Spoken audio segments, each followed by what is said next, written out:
Bazalwane ngiyaxolisa inqamuke kabi le enye audio la ngikhuluma khona ngama natural disasters ngicela ukuqedela bengisakhuluma indaba ukuthi bangakanani abantu abadukile emhlabeni ngenxa ngabe naso isikhathi sokufunda izwi likaNkuluNkulu. Asivume bazane siphenduke amasizwe lamaqiniso.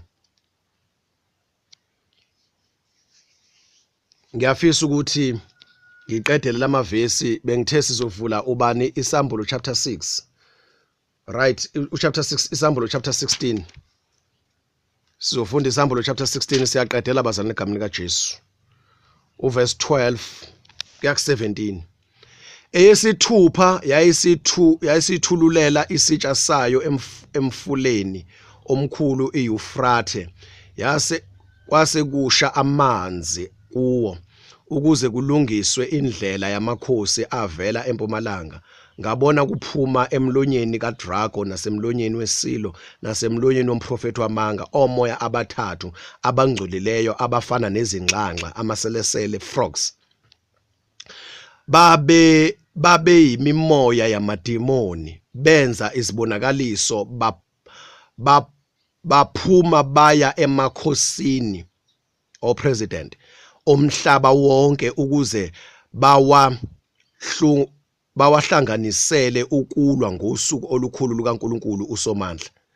Qaphelani ngiyeza njengesela ubusisiwe olindayo alonde izingubo zakhe ukuba angabi ngohambaze baze babone ihlazo lakhe. Wayese bahlanganisela endaweni ebizwa ngeShebheru ukuthi iHamargedoni. Verse 17 right eyesikhombisa yathululela isitsha sayo emoyeni kwase kuphuma izwi elikhulu ethempelini esihlalweni sobukhosi lithi sekwenzekile. Ake sime lapho. So into ezokwenzeka futhi bazalwane amakhosi omhlaba ekubuyini kaJesu azobe seqoqwa kuphuma amadimoni afana nezingxanxa kuSathane uDrago naku Antichrist le dictator ezobusa umhlaba wonke ezoshintsha ama systems kubeni one world system, one world order emhlabeni wonke, politically, economically, religiously. Kunomuntu kuthiwa umphi Kristu ozombula abusa umhlaba wonke. Then kuzophuma umoya laphana ofana nezingxanxa kanye no false prophet ohamba neAntichrist. Then labo moya bazodukisa umhlaba wonke.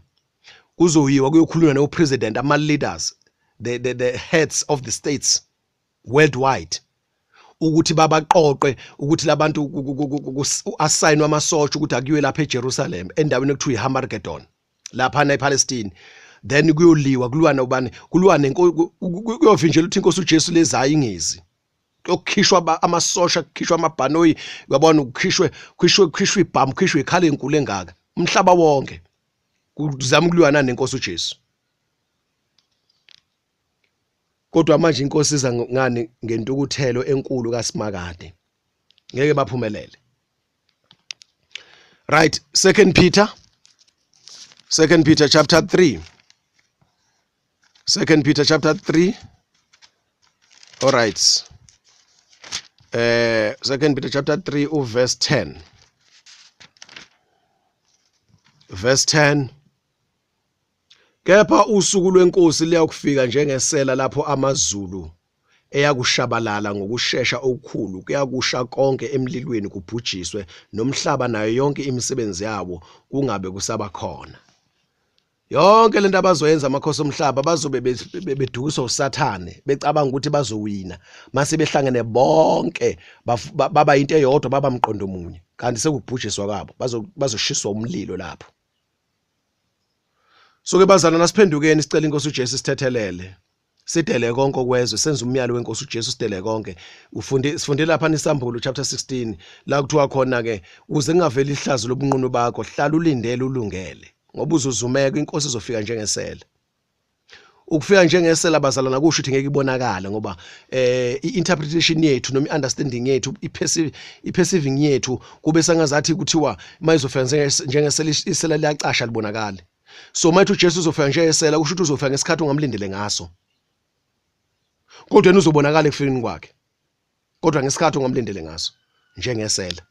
Siyabonga inkosi yomusa isibusise egameni likaJesu, amen.